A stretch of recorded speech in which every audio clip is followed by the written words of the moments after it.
Bonjour et bienvenue à toi dans cette nouvelle vidéo. Je suis très heureux de te retrouver aujourd'hui et aujourd'hui on va voir ensemble les 5 habitudes des milliardaires self-made men. Donc dans ces vidéos et à la fin de cette vidéo, tu auras découvert 5 habitudes de milliardaires et aussi une notion sur le self-made man tel qu'il est généralement connoté à travers les différentes vidéos YouTube que tu peux regarder ou les articles que tu consultes.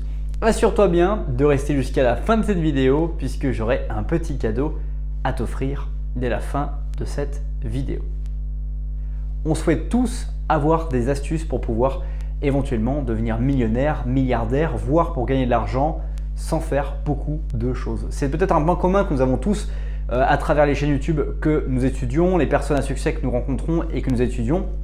Aujourd'hui, j'avais envie de partager avec toi mes recherches en la matière sur les personnes qui sont devenues milliardaires et les points communs d'après des études scientifiques sur ce qu'ils font dans leur succès, quelles sont leurs routines, quels sont leurs rites, ce qui leur permet justement d'avoir cette stimulation, ce secret finalement de tout ça. La première chose à savoir, c'est que la notion de self-made man est quelque chose qui très souvent est balayé d'un seul revers de main par les personnes qui sont millionnaires ou milliardaires.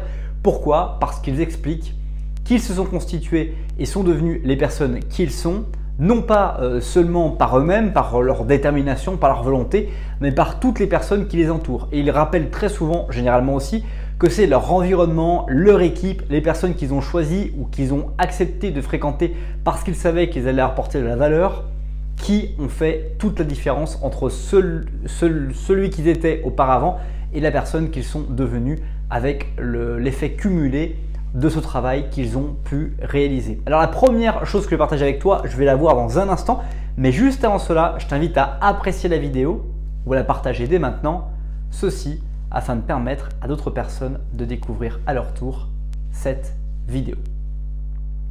L'un des premiers facteurs clés de succès et habitudes des milliardaires, c'est de se lever tôt. Tous les milliardaires sont d'accord pour le dire, 50% des milliardaires se lèvent en moyenne 3 heures plus tôt que l'heure habituelle des salariés. Ça veut dire qu'un salarié, généralement, il va se lever vers 6 heures du matin, 7 heures du matin en fonction de la région, de la ville dans laquelle il travaille. Et les milliardaires, très souvent, ils se lèvent soit à 3 heures, soit à 4 heures, soit éventuellement à 5 heures du matin ou plus tard, mais ils se lèvent beaucoup plus tôt de 3 heures. Pourquoi? Pour pouvoir en fait avoir le temps d'avoir l'esprit calme, la réflexion, le silence, pour pouvoir mettre en place stratégiquement des réflexions. Quand tu te lèves très tôt le matin, la bonne nouvelle c'est que personne ne va chercher à te joindre parce que personne dans le commun des mortels n'appelle quelqu'un entre, on va dire, allez, 1 heure du matin et 6 heures, 7 heures du matin grand maximum. Ce qui fait que tu as une fenêtre de travail, de réflexion, d'analyse, de retraite stratégique qui permettra de prendre du retrait par rapport à la situation que tu rencontres et pouvoir mettre en place des décisions et des stratégies pour tes journées, tes semaines, tes mois et voire peut-être même tes années pour impacter les choses différemment. Deuxième habitude des milliardaires, c'est de vivre en dessous de ses moyens. Tous les milliardaires vivent largement en dessous de leurs moyens. Par exemple, un exemple qui est très concret, c'est que la maison de Warren Buffett n'a coûté que 31 500 $ en 1956 et depuis, il n'a jamais déménagé. Tout ça pour vous dire que les milliardaires vont vraiment se focaliser sur des choses qui vont être vraiment le vécu. Quelle expérience je vais vivre de tout ça et pas plutôt quel matériel je vais acheter parce que finalement le matériel n'est qu'un moyen de vivre une expérience. Donc pour eux, si par exemple ils veulent vivre une expérience ou une autre, éventuellement acheter une voiture de luxe, c'est plutôt pour eux le moyen de vivre une expérience qu'ils ont envie de vivre plutôt que de vouloir élever des standards de vie et de rentrer dans un confort qui n'est pas forcément quelque chose qui va rendre davantage heureux. Ce qui rend heureux, ce sont les expériences de vie qu'on va diversifier, qui vont nous permettre d'avoir des émotions positives, favorables et qui vont nous permettre de vraiment avoir du bonheur et d'éprouver la sensation que les choses sont meilleures. Troisième habitude, c'est lire autant que possible. Encore une fois, un exemple concret, c'est Warren Buffett qui explique qu'il passe plus de 80% de sa journée à lire et parcourir plus de 600 pages d'ouvrages chaque jour. Et d'ailleurs, c'est un des points communs des hommes politiques qu'on peut observer. Très souvent, on se dit mais comment font-ils pour être au courant de tous les livres qui sortent, de comprendre l'information? Très souvent, les hommes politiques font la nuance entre lire et parcourir un livre. Quand quelqu'un va te dire, un homme politique va dire j'ai lu ce livre, c'est qu'il l'a lu de la première à la dernière page sans discontinuité. Une personne qui va dire j'ai parcouru un livre, il va lire les chapitres, il va lire les informations, il va survoler certaines pages en fonction de ce qui l'intéresse directement pour pouvoir comprendre, trouver de nouvelles idées et aussi pouvoir formuler à son tour de nouvelles idées en fonction de ce qu'il a pu lire. Et c'est exactement la même chose pour toi dans cette cas de figure et pour nous dans cette inspiration à retenir, c'est que lire autant que possible va nous permettre d'avoir de nouveaux mots, de nouveaux vocabulaires et formuler de nouvelles idées et observer de nouvelles possibilités pour notre vie que nous n'avions pas forcément pu observer par le passé à travers ce que nous n'avions pas encore lu et les ouvrages que nous n'avions pas encore lus du tout. Quatrième habitude, c'est faire de l'exercice.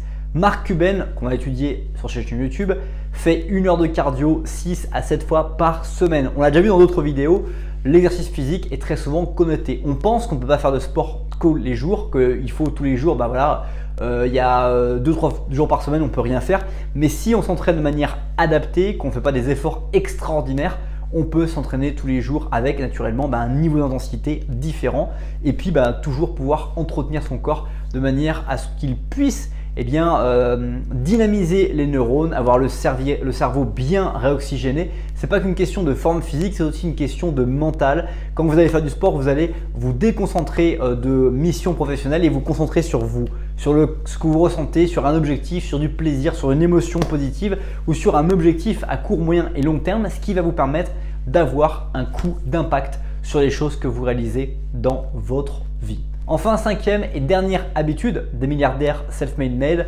c'est d'avoir un sommeil de qualité. On parle très souvent de quantité de sommeil ou de qualité de sommeil. Vraiment, l'idée, c'est la qualité de sommeil. C'est-à-dire quand est-ce que vous vous couchez, à quelle heure vous vous couchez et surtout, comment arrivez-vous à dormir, comment vous trouvez-vous le matin quand vous vous levez plutôt que 3 heures de temps que les salariés avec qui vous travaillez.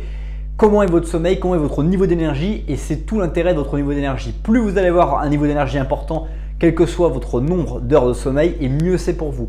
Si vous focalisez exclusivement sur le volume de sommeil, c'est-à-dire pensez à dormir 8, 9, 7, 6 heures par nuit, vous allez vous focaliser sur un nombre d'heures et pas sur votre sensibilité. Il y a des cycles dans lesquels, par exemple, j'ai besoin de dormir que 5 heures par nuit. Et puis il y a des cycles au contraire où j'ai besoin de dormir entre 8 et 10 heures par nuit parce que je suis physiquement éprouvé ou que les saisons ou après un gros cycle de travail, je me sens vraiment très fatigué et c'est normal finalement d'avoir des cycles dans lesquels on est fatigué et des cycles dans lesquels on a beaucoup d'énergie parce que très souvent, tu l'as certainement déjà remarqué, plus on va avoir des projets qui vont nous stimuler, qui vont nous motiver, qui vont avoir de l'impact pour nous et dans lesquels on a vraiment envie d'être un acteur majeur, plus on va être énergique et moins avoir besoin d'énergie, de sommeil parce qu'on va être dynamique constamment, facilement et régulièrement, ce qui est vraiment un signe et un atout pour notre réussite personnelle.